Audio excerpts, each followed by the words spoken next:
Well, hello to everyone. I am Jovana Vunduk, mushroom researcher from Belgrade, Serbia.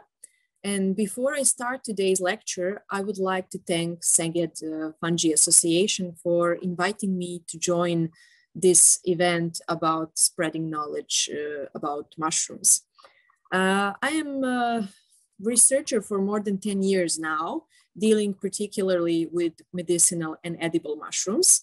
But at the same time, I worked in mushroom industry as a consultant. So my experience and knowledge is a sort of hybrid from these two sides of actually the same field of mushrooms. And I hope that through today's talk, I will provide you enough knowledge to navigate through very particular and novel market of medicinal mushroom-based supplements. The problem with this market is that the material is very novel for Western countries, I mean in Europe and the United States, which is completely different in Asia. But under our circumstances, the knowledge is very low. So the industry is exploiting that and the fact that this material is quite novel for us. So the quality of the supplements present on the market is extremely low. But I hope that, as I said, my experience and knowledge will help you to choose the best possible one currently present, or at least to be less cheated than we are now. And this is especially important under the light of current pandemic. In the last 2 years, you probably experienced it by yourself or through someone close to you who was infected with the virus. And the particular problem was encountered with our health systems, which were not that good, not just in my country or in Hungary, but all around the world. Because it was something new for us. But what the problem was is when you go to doctor, for example, you don't have severe symptoms and you've been checked more or less thorough. And at the end of that visit, they prescribe you with usually very strong antibiotics. This is not very logical if you think about it, because you know, antibiotics are not something that you should take if you are sick with virus. But okay, that is something that doctors prescribe us. So we believe them, they're more knowledge than we are, they're specialized for our health, and we just have to trust them. But the second thing that they recommend to us is to take some dietary supplement. And the problem is they tell you in that exact words, take some supplement.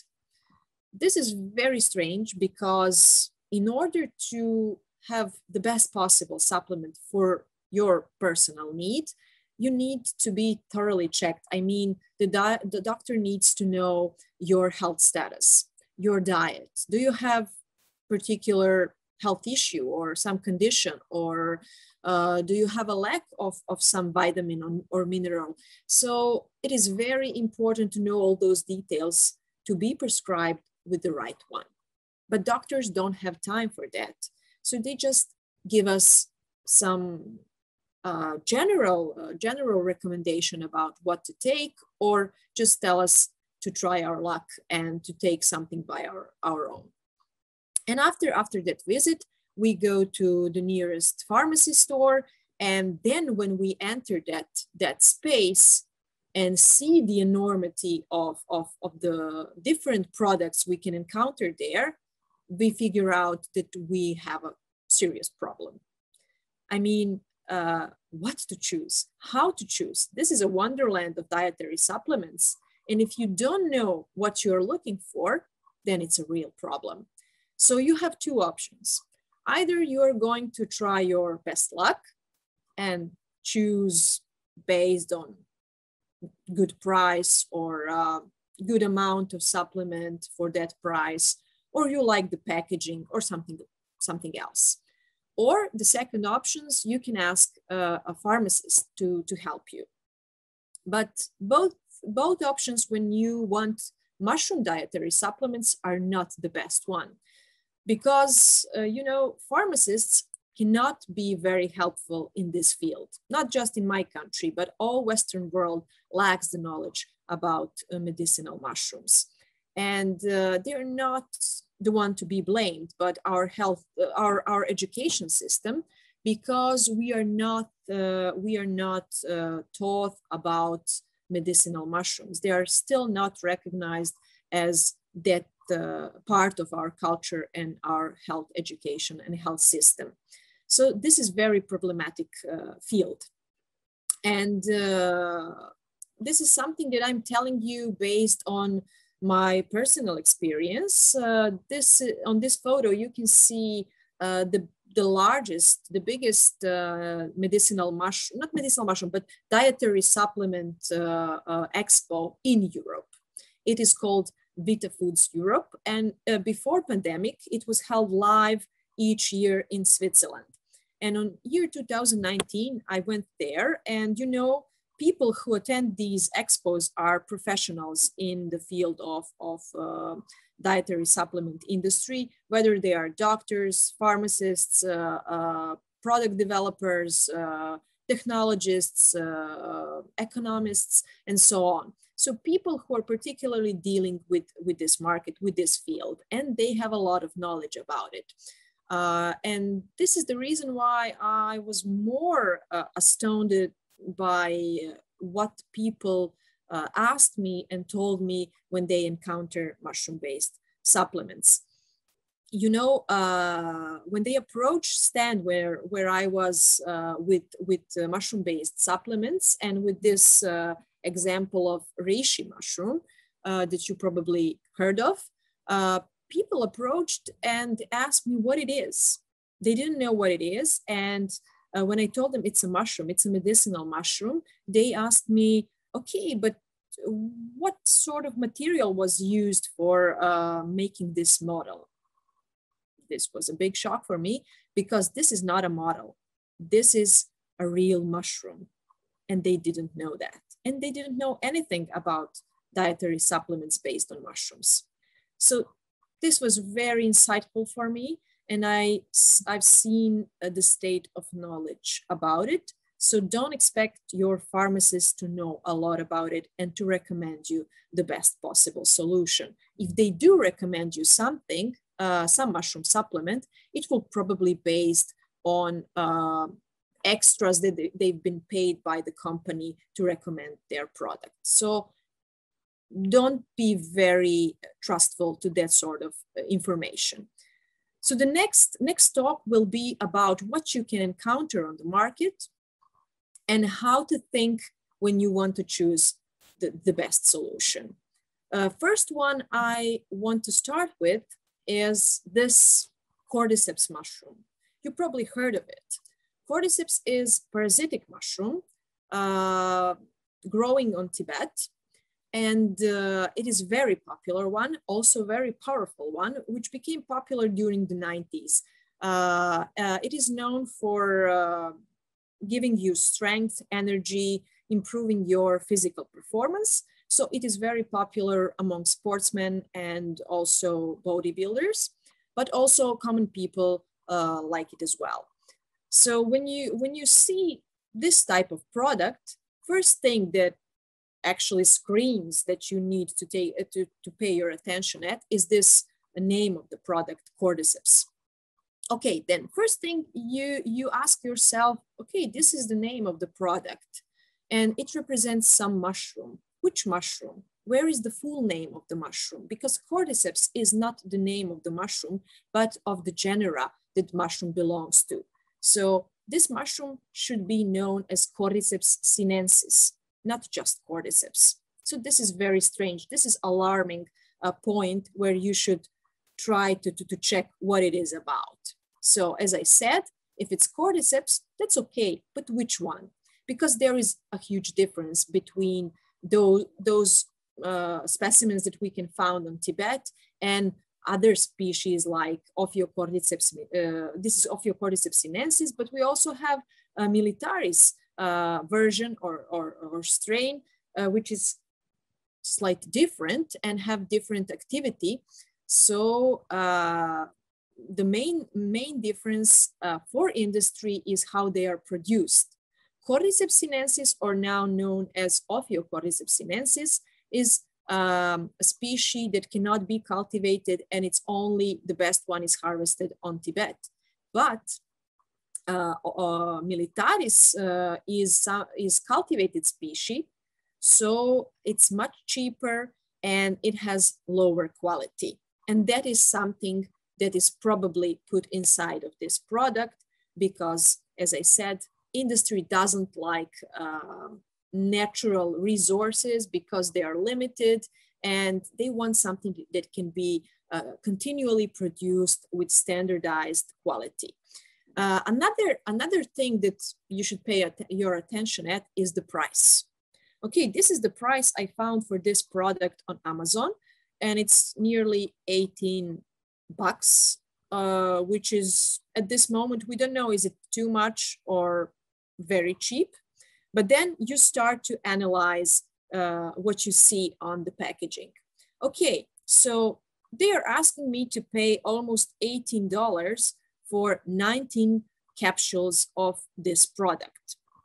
And then by just using simple math, we get to this number. So one capsule of this product costs only 20 cents.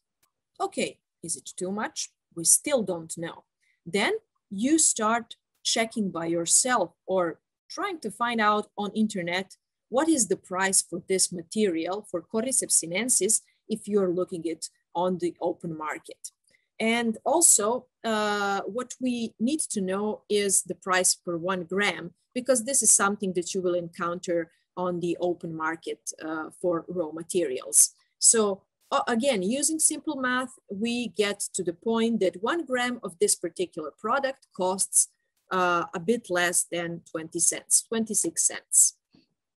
And for Cordyceps sinensis, currently the lowest possible price on the market for just 1 gram is 12 euro. So this is starting to be unlogical, because for 19 capsules, this product, you need only $18, but on the open market, when you're buying raw material, 1 gram costs 12 euros. This is completely not logical. And then this product screams that this is not the genuine product, that this is not the high quality, good raw material. And probably the material inside of this product is not even cordyceps. Most of the time when research was done, it proved that inside of this type of product, you can find not mushroom, but actually rice flour or some other flour. So we are paying high money, high price for a very cheap product, which is actually rice or wheat flour. Second problem with this type of product is known as spiking. And I will explain what it is. You know, as I said previously, bodybuilders and sportsmen are very eager to boost their physical performance by using some supplements. And usually they are looking for those of natural origin that are not prohibited. So this Cordyceps sinensis mushroom is very popular, and they are willing to pay high price for such a product because they want something that is natural and also not prohibited. And the companies who are dealing with these supplements, they know that, and they are exploiting that. So spiking is deliberately adding something that is not the thing that they claim it is to the actual product. What industry is doing, they are not putting mushroom inside, but some other substance, usually anabolic steroids, in order to make it cheaper, but to give you the effect. So you will have enhanced performance, but not with the genuine stuff, but with something that is even prohibited. And that is dangerous because when people are using this type of product, they expect it's natural, it's not going to harm me. But if we don't know what is in the product, we are actually risking even our life by taking it. So this is why spiking is so problematic.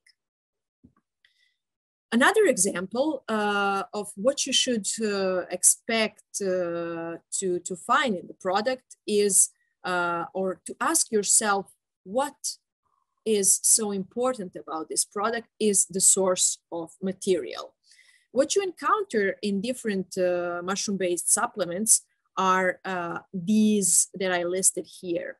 Okay, they can be based on powdered fruit body extract, mycelium extract, different types of extracts, fermented products, fruit body slices, concentrates, mycelinated grains, or pure active compounds. The best things that you can encounter in dietary supplements are the first two, powdered fruit body and fruit body extract. But most of the time you will find the one that I encirculated, mycelinated grains. What is it?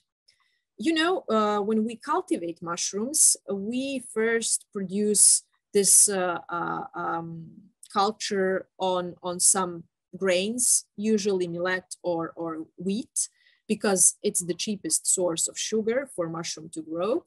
And mycelium is spreading through these grains. And at the end of this incubation phase, you end up with these grains completely covered with mycelium. What industry does, they take this product in this phase, they dry it and just powder it and put that powder into capsules or final products. So actually the production technology is a very cheap one, but what the problem is, it's a very low quality. And this is something that you will encounter most of the time. And this is the lowest grade quality. For example, you can find it in this product. This mushroom, lion's mane, became very popular recently because it was discovered that lion's mane can boost and stimulate neurogenesis, and our neurons can start growing and can repair, which is especially important when we are dealing with dementia, Parkinson's disease, or Alzheimer's disease. So people are putting a lot of trust in this type of products. And again, industry is playing with that trust. As you can see, when you take a packaging of this product, first, what I told you, look at the name of the mushroom that is claimed to be inside. After checking that, you start checking the source of the product. In this case, it is this mushroom mycelium powder. And as I told you, mycelium is obtained by incubation on grains, usually wheat or millet. And after that, it is dried and powdered. So again, what we have in this product is the lowest quality, lowest grade, because it's mycelinated grain. And in this type of product, actually, the actual amount of mycelium, which is the active ingredient, is very low, only 30% or less. 70% of such product counts for wheat, because this is the basis, the majority of the mass on which mycelium is cultivated. So this is very low quality product. And next question that people usually ask me is, okay, we know that active compound from mushrooms is known as polysaccharides. They are doing boost of our immune system, and they are doing our immunomodulation. So we want to know more about polysaccharides in such products. The problem is not the total amount of polysaccharides, but actually what type of polysaccharide we have there. And this is the thing with which industry again plays. You know, polysaccharides from wheat and from mushrooms are not the same. They're not of the same quality. Polysaccharides originating from wheat, from grains, are actually linear in their structure, and they are water soluble.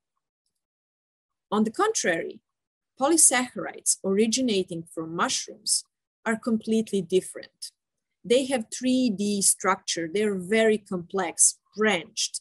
They cannot be produced under industrial conditions. They only can be obtained from natural sources which are cultivated or picked from the nature. And also these polysaccharides are not water soluble. So they are known as fibers when they enter our body, non-digestible fibers. So polysaccharides from wheat or grains and mushrooms are totally different. They are not the same. So when we look at the total amount of polysaccharides declared on the product packaging, the total amount is not very insightful about what is in the bottle. So what we need to know, how much of these polysaccharides are originating from the exact mushroom. And it can be a very low amount because, as I told you from the previous example, 70% of this product is actually grain or wheat, not mushroom. Next example is something that became popular recently, and it is known as full spectrum product. This is something that people are very attracted to because they expect better activity, better product, because what means full spectrum? It means that the product is combination of powdered fruit body, which is good, spores, again, something good, and mycelium. In general, mycelium is also very good material, but the problem is the mycelium used by industry is that not pure mycelium, but mycelinated grains, mycelinated wheat or millet. So again, in this type of products, the problem is that only 3% is coming from powdered fruit body and spores, and 97% is actually those mycelinated grains. And again, we are paying high price for a very cheap product to be produced. So this full spectrum products is definitely something that I would avoid when I see it on the shelf. Another example of something very popular recently are these complex products based on a large number of different species. As you can see in this one, 70 species are present in this multi-mushroom complex. And then you should definitely check the label, because the label will tell you more about what is inside of the bottle, but we don't know how to read the label. What we are interested here is, okay, what different species we have in this product. So we take a look and you see there are 17 species as it's claimed on the packaging. But again, we check the source. Is it mycelium? Is it fruit body, spores, extract, or something else? And you can see here, all of these are actually based on mycelium. And then you read this part that is in black. What does this product contains? It contains dried mycelinated brown rice. Okay, this means that mycelium is actually mycelinated grains. And that's the problem. Again, the majority of this product is based on grains. Again, a lot of money for cheap grains. And only one mushroom in this product, as you can see, Maitake Grifola frondosa, is based on fruit bodies. So the problem is, again, even if you have one species in the form of fruit body, the amount of that species present in the whole product is insignificant, because 16 milligrams is such a small amount, even for experiments when I perform them in the laboratory in test tubes. And also all other amounts present in this product are very low to expect any significant effect in our body. And in connection with that, we come to the topic of sincerity of health claims present on the packaging of mushroom-based dietary supplements. Usually companies, they tend to exploit science. For example, there is this particular mushroom, Grifola frondosa. And some scientists proved that its water extract of fruit body of this mushroom is very efficient in combating particular type of prostate cancer. So what industry does? Industry takes this claim and put it on the package. But what is the problem? The problem is that the mushroom they used to make this product might be Grifola frondosa, might be this maitake mushroom. But the problem is they didn't use water extract of fruit body, but powdered myceliated grains. And who can claim that this different source of material has exactly the same effect as the one that was proven by researcher? So this is insincerity in health claims. This is just an example of what you encounter. And at this moment, it is very hard to prove these claims. Actually, you just have to trust them. But in order to decrease the amount of lies being told to you by the industry, you can just check on internet what is known about that mushroom and its medicinal effects, and what sort of experiments have been performed and on what kind of material. Is it extract? Is it pure beta-glucan or some other compound from that mushroom species? And then check the label of that supplement you purchased and see does it come any near to what was found through scientific experiments. And then a very important thing with mushrooms is the type of cultivation procedure. I mean, is it conventionally produced or organic certified, or is it collected from nature? This is important because mushrooms are actually natural cleaners and they do decomposing of different materials in nature, usually plant-based materials, but they also can eat almost anything, even stone. But they tend to absorb different pollutants, especially heavy metals and radionuclides. So by doing that, if you are ingesting this type of mushroom, then you're risking your health. And before taking that sort of supplement, you even might be a very healthy person, but after you finish one bottle, you can end with some severe health issue because of heavy metals or radionuclides inside of the fruit body. As I told you, they act like sponge and they collect all these problematic compounds from nature. So the best thing you can do when you choose a mushroom-based supplement is to pay your attention on the type of cultivation that company is using. Is it organic or conventionally cultivated, or is it collected from nature? If it's collected from nature, it is very important to know from which place, from which country. Is that country known for being polluted or not? So these are all things that should concern you when you're choosing mushroom-based supplement. If it's cultivated, you can see there are different methods to do that, but the best possible one is to have organic certificate, because it will guarantee you that they are free from heavy metals and also different fungicides and pesticides, because people are heavily using them in the production as well. And finally, at the end of today's talk, I want to present you the one last thing. And you're probably, after this talk, you're wondering if is there any product on the market that is good one, with all those not very nice stories that I showed to you previously. Well, very small number of products are good one. Actually, none of them has all the necessary good features.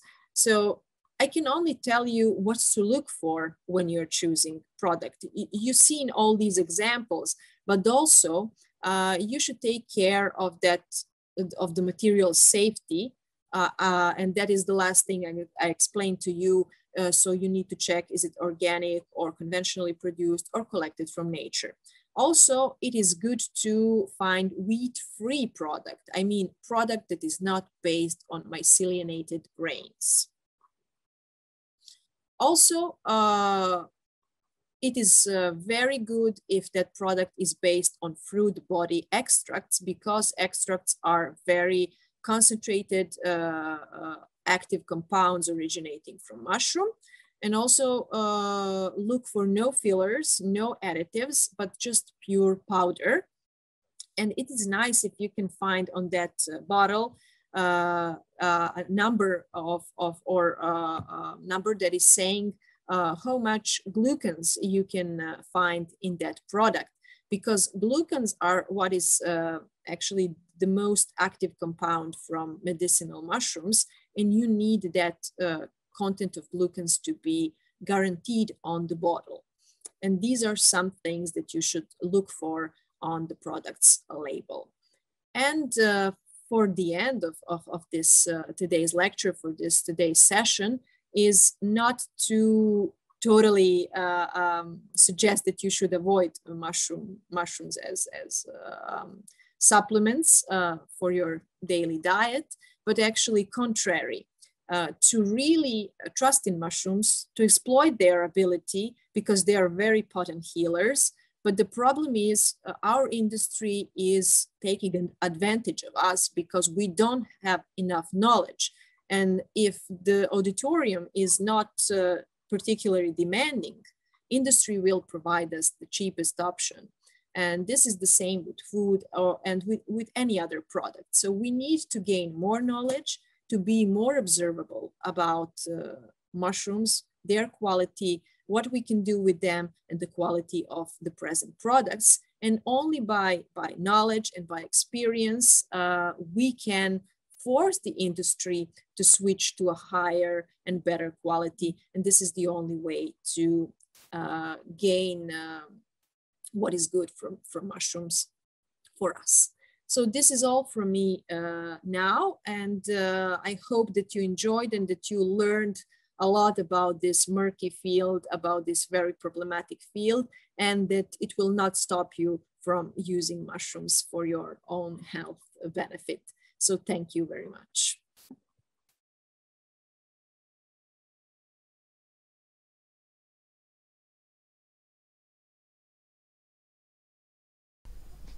Hello, Jovana. Welcome online to the Mycology Department. Thank you for your great lecture. It was very useful, though comprehensive. I learned a lot. Honestly, I haven't used a mushroom-based dietary supplement yet, but I'm going to now. I'm here to interpret questions from our audience, and the first question is, you mentioned the immune system and cognitive functions, physical performance. Are there other targeted benefits of mushroom-based dietary supplements? Szóval, Jovana, üdvözöllek online immár a Mikológia Tanszéken, és hát köszönjük ezt a fantasztikus előadást. Nagyon hasznos volt, ugyanakkor átfogó. Magam nevében mondhatom, hogy én sokat tanultam. Őszintén szólva eddig nem fogyasztottam ilyen étrendkiegészítőket, gomba alapúakat, de ezután mindenképpen fogok. És hát azért vagyok itt, hogy tolmácsoljam a nézőink kérdéseit. Első kérdésként ugye az immunrendszert említetted, a kognitív funkciókat, erősítő funkciókat, milyen egyéb területei vannak a gombaható anyagoknak? Okay, so I will answer to your question. Yes, I mentioned only these several because they are connected with specific supplements that I showed as examples. But right now, there are more than 130 health benefits proven by science. And you can translate that so far, and I will mention some of them. Okay. Szóval hát értelemszerűen ezeket a példákat hoztam föl, mert ezekre voltak különböző termékek, amelyeket ki tudtam emelni, de egyébként 130-nál is több ilyen egészségi hatást tudunk megemlíteni. Some of these health benefits are already part of traditional Chinese medicine, so they are already well known, and some of them were discovered through the modern science. So I will mention just a few of them, not all 130. For example, they are usable in cholesterol, maintaining good cholesterol in a good balance. So cholesterol lowering is one among them. Blood pressure regulation, then in case of diabetes, especially diabetes type 2, recovery after stroke, antiviral effect, antimicrobial, I mean antibacterial, problems with allergies, eczema, also recovery of alcohol-induced liver injury, then hepatoprotective activity, and those are just a few that are like most famous. Szóval a tradicionális kínai orvoslásban már számos ilyen gyógyhatást ismertek, és hát a modern tudomány is kezdi ezeket felismerni. Egyrészt ugye a koleszterol egyensúly fenntartásában használhatók ilyen készítmények, vérnyomás kiegyensúlyozására, diabétesz esetén, annak is különösen a 2-es típusú diabétesz esetén, stroke-ból való felépülés segítésére, ismert az antivirális és antibakteriális hatás, különböző allergiás esetek, ekcéma kezelésére, valamint máj regenerációjára, például alkohol betegség esetén, illetve egyéb májvédő funkciók. Questions are coming.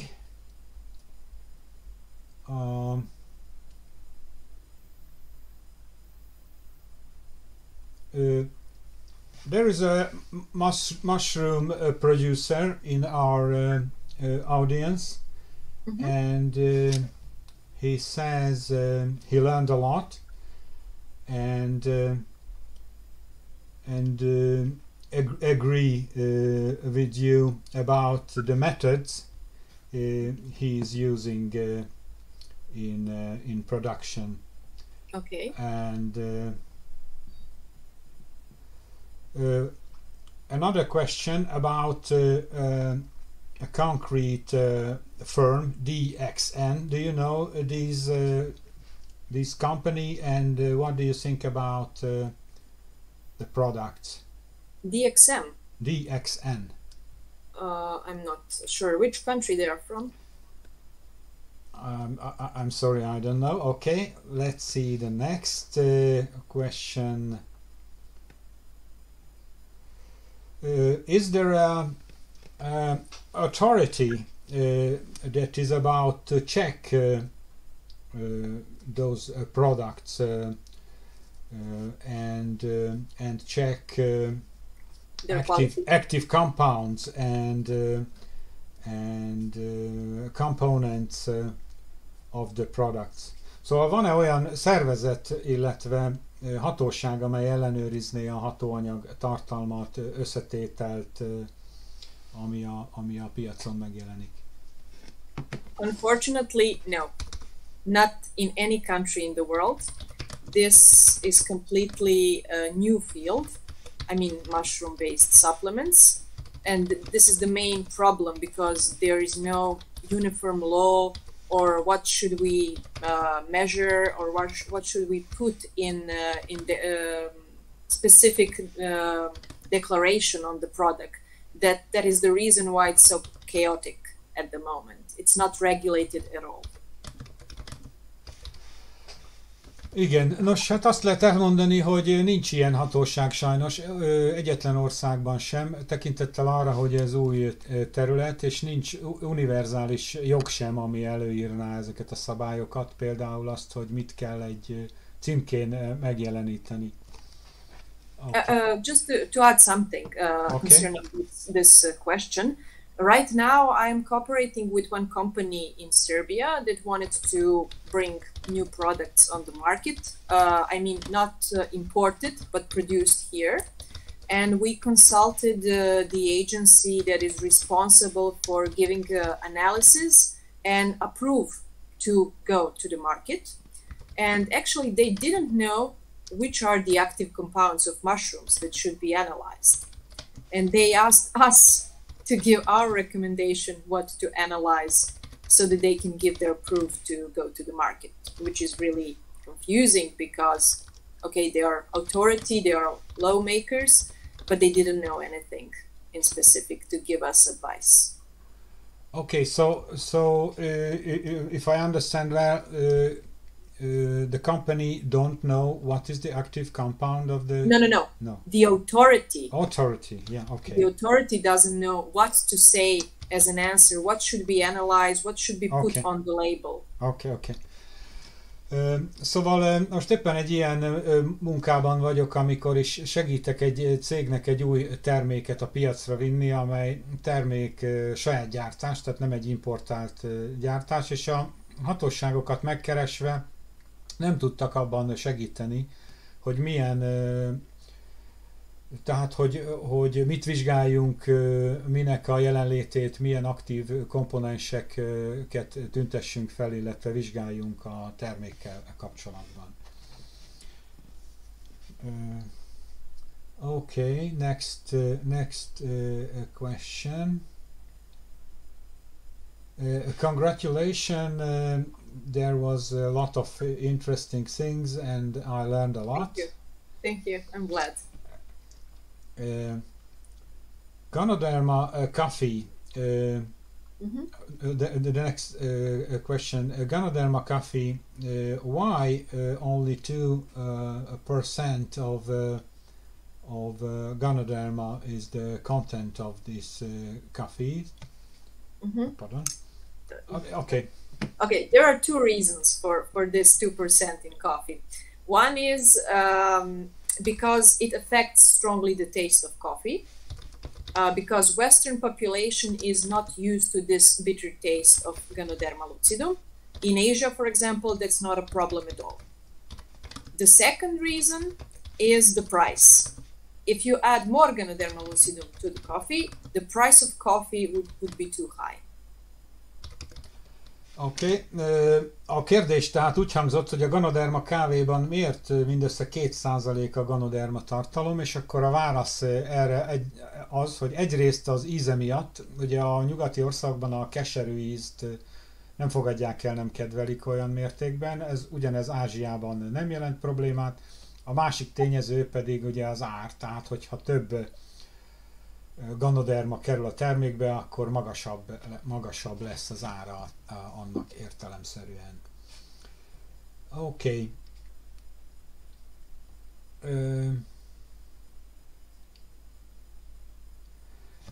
It is very strange,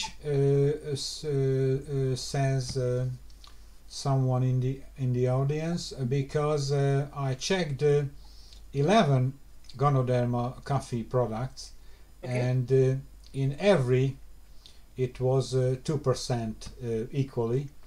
Is it EU regulation? No. No. I worked with several food products which contained Ganoderma lucidum, and usually in food industry, when Ganoderma lucidum is used, the percentage up to which we go is usually from 2% to 5%. 5% is very rare because of the taste, especially if the product has a mild taste. For example, if it's sausage, then 5% of Ganoderma lucidum will be too much. It will strongly negatively affect the taste. also it is the same, for example, with chocolate. I worked a lot with chocolate, with Ganoderma lucidum, and if you add more than 2%, 3%, then it's too much, it's so bitter and unpleasant for the consumer. So 2% is something that fits perfectly with taste and with the price. Okay, thank you. And a lot of these companies, sorry, they are very reluctant to pay for the expert to develop the recipe. So they usually copy each other without experimenting. Értem. Nos, a kérdés úgy hangzott, hogy a hallgatón kérdése, hogy 11 terméket megvizsgálva arra jutott, hogy mindegyikben 2% ez a tartalom, és hogy vajon ezt esetleg egy európai szabályozás írná elő. A válasz pedig úgy hangzott, hogy nincs európai szabályozás. A Ganoderma lucidumból a gyártók 2-5% között raknak a különböző termékekbe. Az 5 az rendkívül ritka, mert nagyon keserűvé teszi a terméket. Ez a fogyasztó számára általában nem fogadható el. Például a csokoládéban is ez már túlságosan keserűvé teszi. Másrészt ugye megpróbálnak spórolni a szakértőknek a munkáján ezek a gyártók, és tulajdonképpen egyszerűbbnek tartják hát egymást másolni, mint egy szakértőt megbízni a megfelelő komponensek, keverékek kialakításával. With other mushrooms, for example, with lion's mane, the percentage can be much higher, but again, the price of that mushroom is too high, so again, producers use up to 5% in the products. Egyéb gombák esetén, mint például a magyar néven sűngombaként ismert gomba esetében, ott természetesen magasabb ez az arány, de itt a Ganoderma esetében az 5% fölé nem mennek semmiképpen. Okay, which is the mushroom which is good for liver regeneration? Melyik gomba jó a máj regenerálásra, felépítésre? For liver? Yeah, for liver. Yes. Well, the most researched one is definitely Ganoderma lucidum. But there are others that are also effective, but less researched, less proven. For example, Coriolus versicolor, or turkey's tail, is quite good one. Also, lion's mane has good effects. And they are the most popular because you can cultivate them. You don't have to go to forest. If you're a producer, then you need something that is artificially cultivated, not picked from the forest. So these three are mainly efficient in an already tested setting. Igen, a válasz pedig, hogy a leginkább kutatott ezek közül, a gombák közül, amelyek a májra jó hatással vannak, a Ganoderma lucidum, de további gombafajok is ismertek, amelyek kutatása kevésbé előre haladott, ilyenek például a lepketapló, vagy hát a Ganoderma lucidum az magyar néven pecsétviaszgomba, ezen kívül ugye a lepketapló és a sűngomba rendelkezik ilyen hatással. Ezeket egyébként termelik, és ez ugye előnyös abból a szempontból, hogy nem a természetben vadon kell gyűjteni őket. Tesztelt, jó hatású készítmények vannak ezekből a gombákból. Also, to add something important to that question, which is another benefit of these species is cholesterol maintaining, the level of cholesterol maintaining. Usually when we have a high cholesterol, a doctor says to us that we need to change our diet. But that's actually not true because, external cholesterol coming from the diet is only 5 to 10%. And it cannot significantly affect our body cholesterol, our blood cholesterol. The main source of bad cholesterol is actually bad functioning liver. So by treating your liver with mushrooms, you are at the same time affecting your cholesterol level. And this is additional good effect of the same mushrooms. Nos, ezek a gombák, további fontos információ, hogy ezek a gombák nem csak a májra hatnak jól, hanem a koleszterol szabályozásában is. A magas koleszterin szintet csökkentik. Ugye mit tesz az orvos, amikor azt tapasztalja, hogy magas koleszterin szintünk van? Azt javasolja, hogy változtassunk a diétán. Ugyanakkor az étrendünkből ennek a koleszterolnak mindössze 5-10%-a jön, és a vérkoleszterol szintjét nagyban befolyásolja a májnak a működése. Tehát további jó hatást érhetünk el ezen a területen a máj működés javításával, ezekkel a termékekkel. Which type of mushroom is perfect? Okay, liver generation. I'm sorry, it was okay. In Hungarian and also in English. Okay, so new information about the company DXN. It is in Malaysia.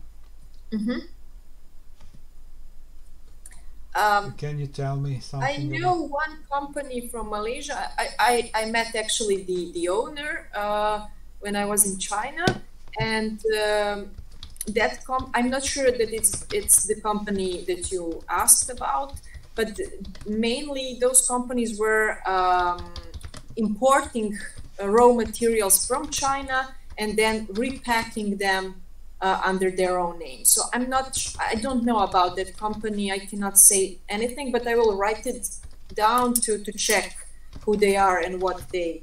You said X? DXN. DXN. Yes. Okay.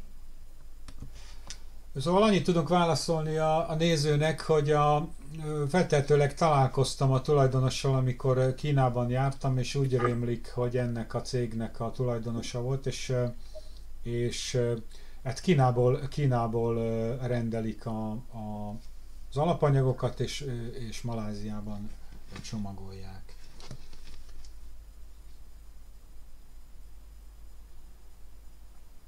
Okay, what is the best method of extracting compounds from mushroom at home? There is no singular best method because mushrooms are rich in different compounds, so you cannot use only one method to extract them. You need to combine different methods, but if you do that at home, the cheapest one is to do sort of tea making, but you need to cook them for a longer time. That's the easiest and the cheapest. But if you are more skilled in a home preparation, home chemistry, then you can combine extraction with alcohol, 40 to 70% alcohol. You soak mushrooms, either fresh or dried ones, in that alcohol. Usually the amount of alcohol should be at least 2 times the amount of mushroom. And then you macerate it, you put it to stay in that alcohol for at least 1 month. And after that you squeeze the liquid and then cook the solid part in at least double amount of water, and cook it for several hours, and then you again press that mass to extract the polysaccharides, that part, and then you combine these 2 parts, and then you have a double extracted combination, which will help phenolic compounds and polysaccharides at the same time. But if you cannot do both, you can apply only one of these techniques. A kérdés tehát az volt, hogy vannak-e otthoni egyszerűen végrehajtható módszerek, amelyekkel a gombákból hatóanyagot vonhatunk ki, és a válasz az, hogy hát igazán nincs egyszerű mód, mert többnyire nem egy módszert kell használni, hanem kombinálni kell. De legegyszerűbben a teakészítéshez hasonló módszerrel, bár annál hosszasabb főzéssel kezdhetjük. Ez könnyű, ez egyszerű, de hogyha az illető felkészültebb, akkor ezt kombinálhatja egy alkoholos kivonással, amiben ilyen 40-70%-os alkohollal a szárított, porított gombát 2:1 arányban keveri, majd kipréseli belőle a levet, a két főzetet vagy a két kivonatot összekeverve főzéssel juthatunk a tulajdonképpeni kettős kivonathoz, amely ugye egyrészt a vízben oldódó, illetve alkoholban oldódó, tehát a fenolos és a poliszaharid típusú vegyületeket együttesen tartalmazza. Okay, next question.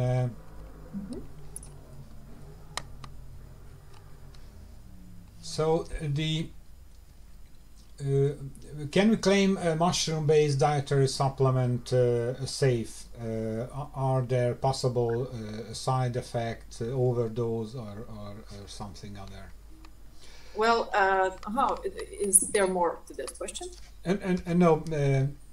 Szóval a kérdésem az volt, hogy biztonságosnak tekinthetjük-e a gomba alapú élelmiszer kiegészítőket, és hogy vannak-e mellékhatások, vagy esetleg túladagolás lehetséges-e? Well, there is no single supplement that can be completely considered as safe. I mean, not just from mushrooms, but any. But among all the supplements present on the market, mushroom-based ones are among the safest. But again, some people are allergic to those compounds, so they can have adverse events. They can experience that. Also, people who are taking anticoagulant medicines, they are not supposed to take mushroom-based supplements. Also, pregnant women and lactating women, not because they are toxic to them, but because these effects on these population is not tested. So you're gambling with trying that, because there are no studies proving that they are safe for this population. And for example, mushroom known as Judas ear, Auricularia, Auricula jude. This one, there are proofs in folk medicine that, for example, in Siberia, some tribes used this mushroom to terminate pregnancy. So this one is not safe for, definitely not safe for pregnant women. Hát tulajdonképpen az, hogy biztonságos önmagában semmilyen anyagról nem mondhatjuk el, de hát mindenek között azért mégiscsak a gomba hatóanyagú készítmények a legbiztonságosabbak.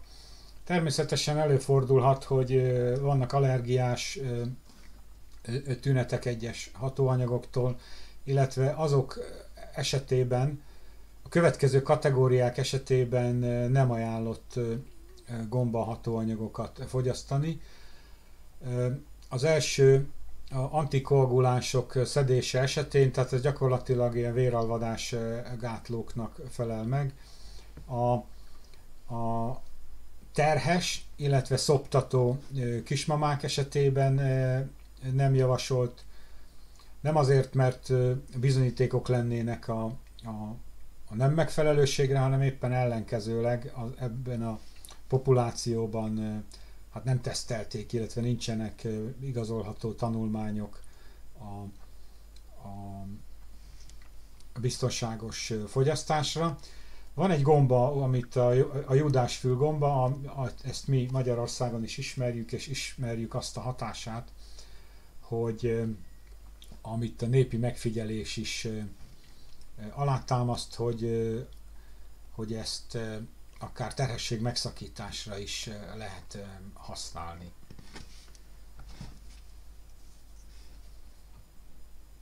Okay, in cordyceps products,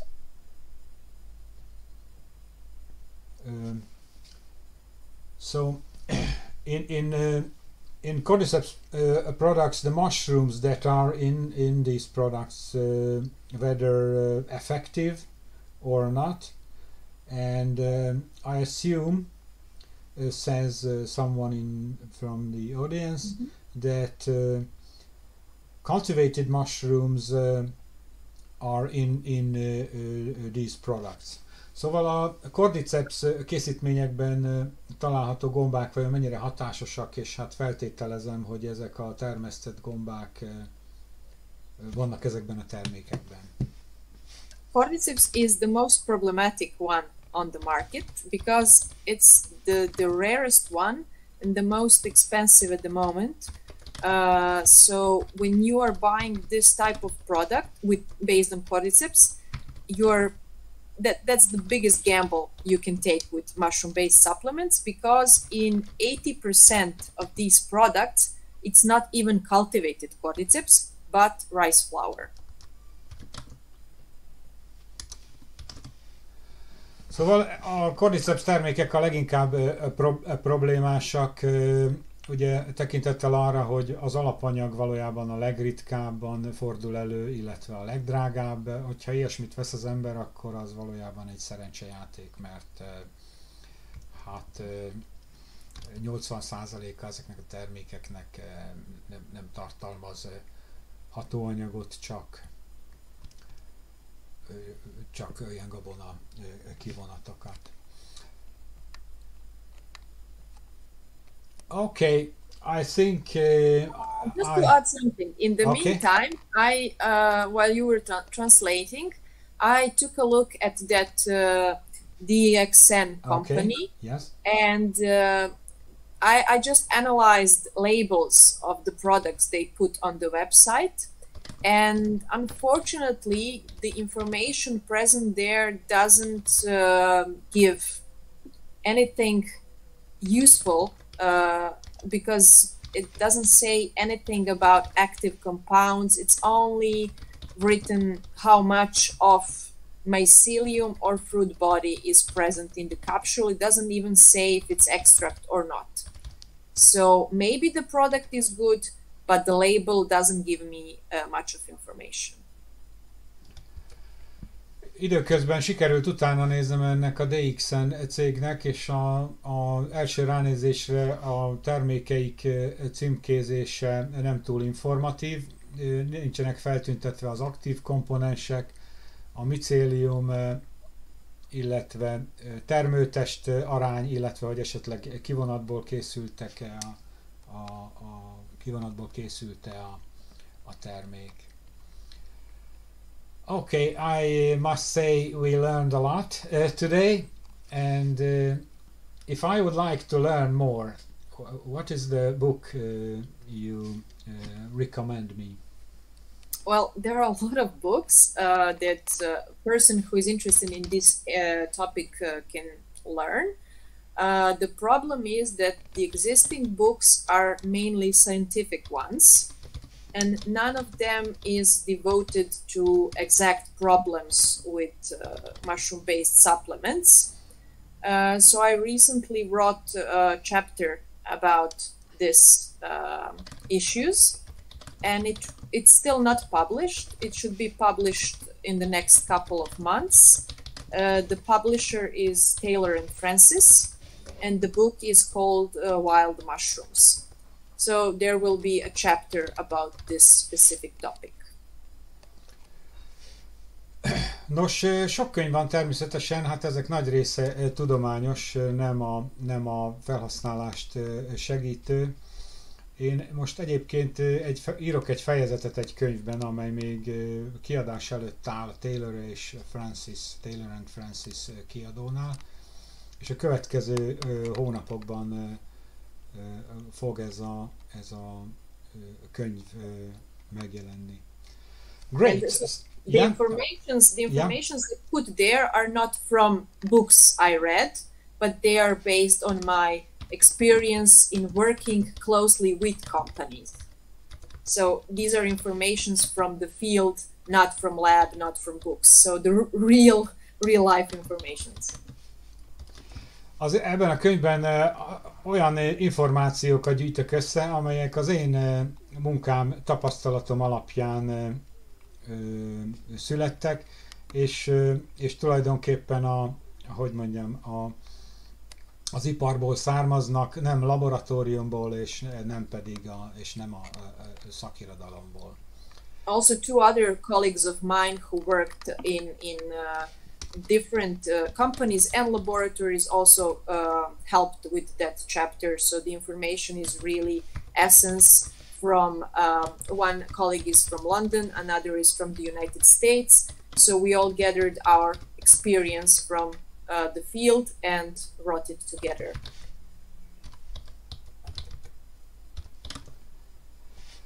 Nos, két további kollégám is segítette ezeknek az információknak az összegyűjtését, illetve ők is hozzáadtak, egyikőjük Londonban, másik pedig az USA-ban hasonló szakterületen dolgozik, és ezekből gyűltek össze ezek az információk.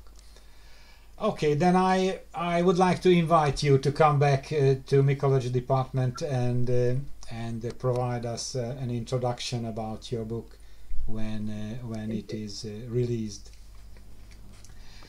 And